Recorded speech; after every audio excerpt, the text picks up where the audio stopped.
Halo, Assalamualaikum. Kita ketemu lagi dalam sesi ngoding Android. Pada hari ini kita akan membahas tentang activity, bagaimana kita bisa navigasi dari satu activity ke activity yang lainnya.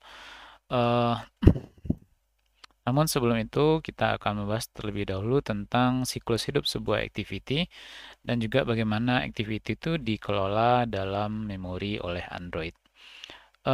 Kebetulan juga ini sebelumnya saya update Android Studio-nya menjadi versi Dolphin, dan ketika mengupdate itu muncul semacam rekomendasi untuk upgrade Gradle-nya.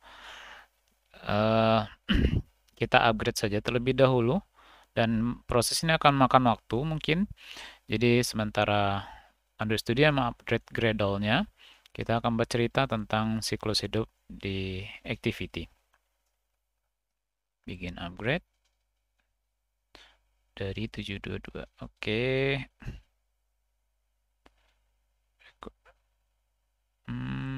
Mungkin ini saja ya.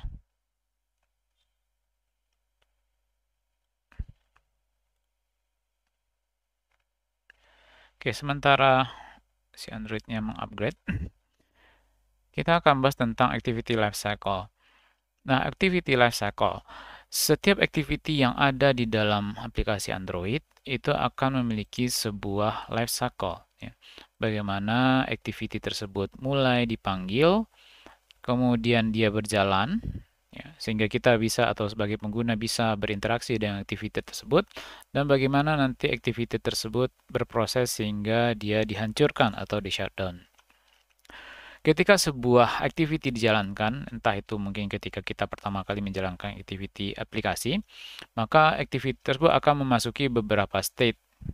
Dan untuk setiap state, dia akan menjalankan sebuah metode, beberapa metode. Misalkan, kita mengklik sebuah aplikasi, ya, maka dia akan menjalankan sebuah activity.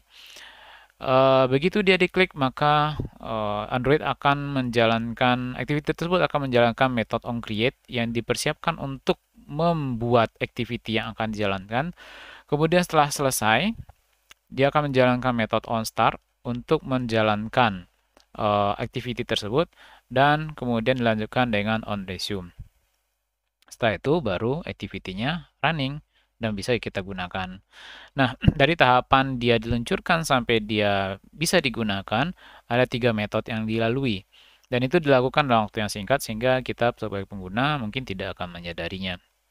Oke, setelah dia berjalan, maka kemudian akan terjadi beberapa hal. Bisa jadi nanti ketika activity itu berjalan, ada activity lain atau mungkin notifikasi yang menghalangi activity kita, sehingga activity kita itu berada belakang. Cuma dia tidak terhalang seluruhnya. Eh, nah, pada kondisi itu, activity ini yang terhalang ini itu akan masuk dalam status pause, ya. Dia akan menjalankan metode on pause. Nah, jika penghalangnya misalkanlah itu sebuah notifikasi mungkin atau jendela peringatan, jika penghalangnya itu hilang, maka dia akan kembali ke status running, ya, di sini. Jadi balik lagi ke sini. Atau seandainya ini lagi running, kemudian dia memanggil activity yang lain, maka activity ini itu akan masuk ke dalam status on stop, ya. Dia akan dalam status stop, ya. Dan menjelang on stop itu dia akan berada menjalankan metode on stop. Nah, pada status on stop ini seluruh tampilan activity kita itu terhalang oleh activity yang lain. Dia benar-benar tidak kelihatan. Oke. Nah, ketika activity yang menghalanginya itu hilang, mungkin dia karena back, sehingga activity yang ini, activity yang lagi running ini kembali ke permukaan, maka dia akan menjalani siklus restart, start, resume, kemudian kembali aktif dan bisa digunakan kembali. Dalam kondisi tertentu bisa saja nanti ketika dia unstop ini, dia justru malah dibunuh atau dihancurkan oleh Android-nya. Dikarenakan ya bisa jadi memorinya terbatas, sehingga sementara Android-nya butuh memori, maka dia akan eh, menghancurkan proses atau activity yang dianggap tidak penting. Kemudian ketika dia running nih, misalkan lagi di proses utama, kemudian kita tekan tombol back sehingga activity tersebut atau aplikasi tersebut berhenti, maka dia akan memasuki status shutdown. Ya, ini terjadi ketika activity tersebut shutdown ya, atau mungkin berhenti. Nah, ini adalah siklus hidup dari sebuah activity.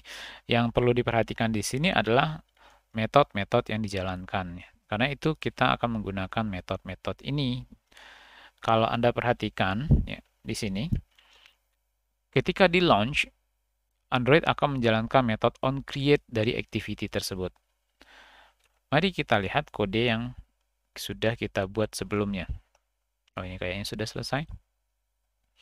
Kita lihat di login activity. Nah, Anda lihat di sini, ini ada sebuah metode onCreate, yang mana ini adalah metode yang dijalankan ketika activity ini baru dibuat, yang akan dibuat. Ya. Di sini bisa kita lihat bahwa yang dilakukannya adalah men-set content view-nya. Dia men-set layout-nya dengan menggunakan file layout activity login. Oke, jadi ini mungkin yang perlu diperhatikan siklus-siklus hidup dari atau metode-metode yang akan dieksekusi oleh Android ketika siklus hidup sebuah activity berjalan. Kemudian juga hal lain yang perlu diperhatikan adalah bagaimana Android menyimpan activity tersebut di dalam memori. Misalkan ya, Anda menjalankan aplikasi WhatsApp. Ketika pertama sekali dijalankan, maka yang muncul itu adalah list chat kita. List chat kita. Nah, anggaplah itu merupakan activity 1. Ya. Activity yang aktif itu akan diletakkan di dalam susunan memori yang namanya backstack. Ya. Disinilah seluruh activity yang digunakan atau dijalankan ditempatkan, disimpan. Kemudian kita memilih salah satu chat ya. Ini masih dalam konteksnya, contohnya aplikasi WhatsApp. Kita memilih salah satu chat sehingga muncullah chat kita dengan pengguna WhatsApp yang lain. Dengan kata lain, yang muncullah activity baru. Activity baru ini menutupi activity yang tadi, list chat tadi. Di mana ketika activity baru ini muncul, activity yang sebelumnya aktif itu akan dibenamkan ke dalam stack. Dia ada di bawah. Kemudian misalkan lagi dari activity 2 ini kita memanggil activity yang lainnya, menjalankan activity yang lainnya. Sehingga activity yang lain ini muncul. Ya. Start activity 3. Nah, ketika activity 3 ini aktif, maka activity 2 akan dibenamkan lagi ke dalam stack. Mungkin Anda sudah tahu bahwa prinsip kerja stack itu adalah ya seperti itu, tumpukan. Masuk pertama, keluar terakhir. Masuk terakhir, keluarnya pertama. Oke. Nah, misalkanlah activity 3 ini sedang aktif. Kemudian, kita tekan tombol back di Android kita. Yang mengakibatkan activity 3 ini dikeluarkan dari stack atau dia di finish atau dihancurkan. Ketika ini dihancurkan atau berhenti, dia dikeluarkan dari stack, maka otomatis activity 2 akan muncul lagi ke permukaan. Activity 2 lah yang akan menjadi aktif kembali. Begitu juga kalau seandainya activity 2 ini kita hancurkan dengan cara menekan tombol back, maka activity 1 akan muncul lagi ke permukaan. Begitu caranya Android mengelola activity dalam memori. Dan perlu diperhatikan juga bahwa activity-activity yang tersimpan dalam satu stack ini tidak harus berasal dari satu aplikasi. Ya, bisa saja nanti misalkan ini aplikasi WhatsApp, kemudian di dalam ini aplikasi chatnya, kemudian ternyata dalam chat itu kita melihat sebuah file PDF, di mana file PDF itu kalau di WhatsApp sekarang kan ditampilkannya dengan aplikasi eksternalnya. Nah, bisa jadi nanti ini adalah aplikasi dari activity dari aplikasi lain.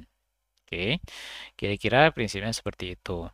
Detailnya bisa Anda baca di sini, dari referensinya, activity lifecycle, dan juga di task dan backstack.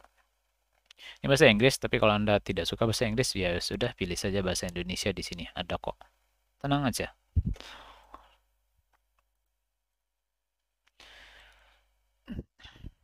Oke, kita kembali ke sini. Di sini kita sudah memiliki, sudah kita upgrade tadinya. Kita close dulu semua.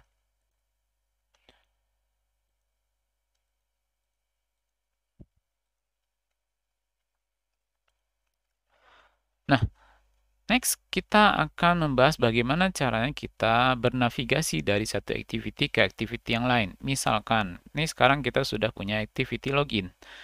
Dan kita menginginkan ketika kita klik tombol login ini, kita akan dibawa ke activity main.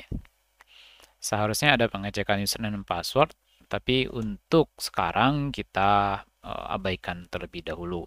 Sebelum kita membahas tentang navigasi dari satu activity ke activity yang lainnya, ada baiknya kita membahas terlebih dahulu interaksi dengan komponen yang ada di dalam layout kita. Karena itu akan sering kita lakukan.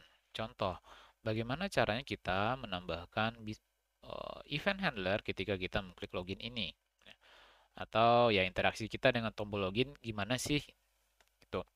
Ya, kita menginginkan ketika tombol login ini diklik, ada algoritma yang dijalankan. Ya. Nah, eh, mungkin juga ketika kita mengklik tombol ini logo atau mungkin ada text link di sini, ketika kita klik itu ada kode yang dijalankan. Nah, bagaimana caranya kita mengimplementasikan hal tersebut? Ada beberapa cara untuk mengimplementasikan hal tersebut. Nah, untuk kali ini saya akan membahas yang paling mudah terlebih dahulu dan hanya untuk button saja. Misalkan button nih, kita inginkan ketika dia diklik nanti ada kode yang dieksekusi. Kita nanti menginginkan nanti yang dieksekusi itu adalah dia mengirimkan username, kemudian melakukan pengecekan password, menerima ini, dan kemudian menampilkan activity yang baru. Tapi untuk saat ini, interaksi yang kita lakukan dengan tombol login ini hanyalah sebatas menampilkan sebuah notifikasi. Nah, bagaimana caranya? Cara yang paling mudah adalah dengan menggunakan properti onClick yang dimiliki oleh komponen button ini. Kita bisa cari di sini properti onClick ini. Nah, properti onClick ini adalah properti yang menyatakan metode apa yang dijalankan nanti ketika tombol ini diklik. Saya akan buat saja sebuah metode yang namanya on button login click. Itu saja ya. Jadi nanti artinya di sini ketika tombol ini diklik, Android akan menjalankan metode yang bernama on button login click. Yang manakah metodenya? Saat ini metodenya belum ada. Ya. Sehingga kalau kita lihat di bagian kode di sini, kita akan melihat bahwa ini merah, error. Jadi kita perlu membuat metodenya terlebih dahulu. Untuk membuat metodenya, kita bisa gunakan bantuan dari Android Studio ini. Create on button login click view in login activity. Oke, sekarang kita sudah punya metodenya. Kalau kita lihat kembali ke activity login di sini, ini sudah tidak merah lagi. Tapi di sini ada highlight ya. Ada highlight. Karena ini tidak disarankan sih. Tidak disarankan. Tapi ini yang paling mudah. Oke, nah di sini kita tambahkan kode yang akan dieksekusi. Yang mana pada kesempatan ini, pada sesi ini, kita hanya menampilkan sebuah toast, roti panggang. Tapi yang maksud toast di sini adalah sebuah notifikasi sederhana. Kita minta bantuan ini saja. Ya. Toast konteksnya this, teks yang akan ditampilkan adalah Anda berhasil mengklik saya. Itu saja. Kemudian berapa lama toast ini akan ditampilkan? Di sini short aja, sebentar saja. Kemudian show. Nah, sekarang kita akan coba jalankan. Untuk sesi ini saya akan menggunakan perangkat ya, jadi tidak menggunakan emulator seperti yang kita tahu kemarin di sesi sebelumnya emulator saya bermasalah. Jadi sekarang saya menggunakan sebuah perangkat khusus. Di sini ada muncul Xiaomi HM1. Ini adalah Redmi One S dulu pada zaman-zamannya Redmi masuk ke Nusantara. Kita run saja, run di perangkat. Perangkatnya sudah tersambung dan oops, error kah? Tidak. Gradle build fail. Apakah?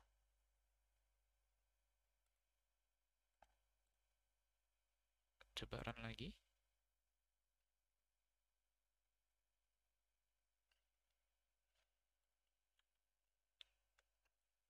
Oh, oke, tadi ada masalah. Oke, nah ini perangkatnya sudah saya tampilkan layar di sini dengan menggunakan aplikasi Screen Copy.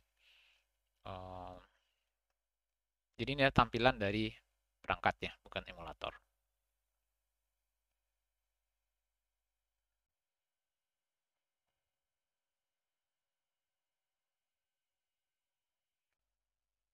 Oke, ini sudah jalan. Nah, harusnya ketika kita mengklik tombol ini, akan muncul tools. Nah, ini adalah tools-nya. Klik lagi, tools. Oke. Nah, sampai di sini kita sudah berhasil berinteraksi dengan activity kita, terutama untuk button. Selanjutnya kita akan coba bagaimana navigasi dari satu activity ke activity yang lainnya. Terima kasih. Kita ketemu lagi di sesi berikutnya. Jangan lupa kalau ada pertanyaan, silahkan tulis di kolom komentar. Assalamualaikum warahmatullahi wabarakatuh.